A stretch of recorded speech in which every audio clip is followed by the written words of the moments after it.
Kudus membuat seorang perempuan mengandung. Bukan karena kun fayakun. Roh Kudus yang membuat itu. Aduh, sex intercourse, terjadi hubungan persetubuhan antara Roh Kudus dengan dosen Ustaz. Lahir dari anak darah Maria. Anak darah Maria, perawan Maria, usianya 12 tahun waktu itu. Disetubul, astagfirullahaladzim. Astagfirullahaladzim. Ada ituan dari Roh Kudus. Hamil dia, lahir anak. Baik, salam, salam damai sejahtera buat kita semua. Video berikut ini adalah ocehan Ustadz Kainama terkait dengan kelahiran Yesus Kristus. Nah, teman-teman semua, ini adalah detik-detik Ustadz Kainama melarang jemaah atau umatnya untuk tidak mengucapkan bismillah. Ini bukan masalahnya, tetapi masalahnya adalah ia mengatakan bahwa Maria atau Maryam bersetubuh dengan Roh Kudus, lalu kemudian mengandunglah yaitu Yesus Kristus atau Isa Al-Masih. Nah, inilah yang menurut saya ada sesuatu yang tidak jelas, sehingga perlu kita jelaskan kepada Ustadz Kainama bahwa Ustadz Kainama ini adalah berusaha bagaimana caranya untuk meyakinkan para jemaah ataupun umat-umatnya tentang ilmu yang dia dapatkan, sehingga dia harus berbicara ataupun mengatakan demikian. Nah, seperti apa yang disampaikan oleh Ustadz Kainama dalam video ini.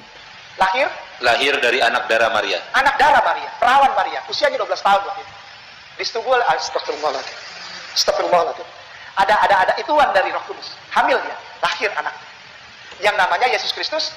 Itu gara-gara orang ini kayaknya kita jadi jengah gitu. Umat Islam tuh jadi apa ya? Jadi benci sendiri gitu. Iya. Ustadz Kainama ini adalah orang yang menurut saya kontroversial dan sering konyol dalam pembahasannya. Ya, kemungkinan ia mau berusaha untuk meyakinkan banyak orang dengan ilmu teologisnya, sehingga apa saja ia bisa berbuat, apa saja ia bisa menyatakannya. Tetapi bagi orang Kristen tidak akan mudah percaya dengan apa yang diucapkan oleh Ustadz Kainama. Karena ini adalah merupakan kesesatan. Di dalam video ini saya ingin membantah sedikit saja bahwa Ustadz Kainama sampai kapanpun ia tidak pernah akan memahami tentang Yesus Kristus, dan meluruskan sedikit bahwa yang dimaksud dengan Maria mengandung dari Roh Kudus itu adalah bukan berarti secara bersenggama atau bersetubuh dengan Roh Kudus, tetapi itu adalah rencana ilahi dari Allah yang tidak bisa dijelaskan oleh ilmu ataupun logika manusia. Itu adalah rencana ilahi daripada Allah Bapa kita.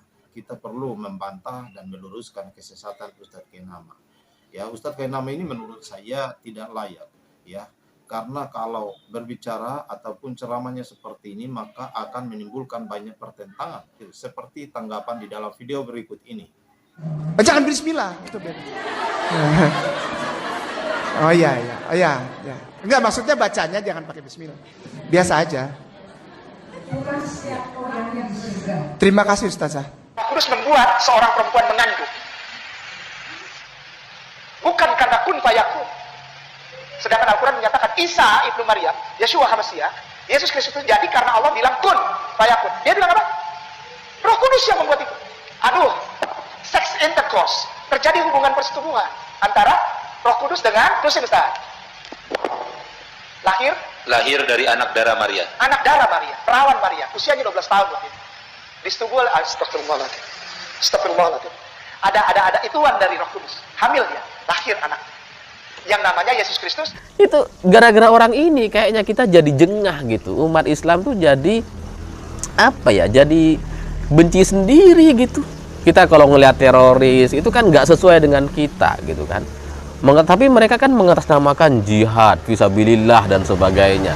Nah, orang-orang Islam ketika melihat konten-konten yang kayak gitu, melihat banyak orang yang membela teroris yang mati, yang kemudian dianggap syahid, mukanya tersenyum dan sebagainya, bisa masuk surga dan sebagainya.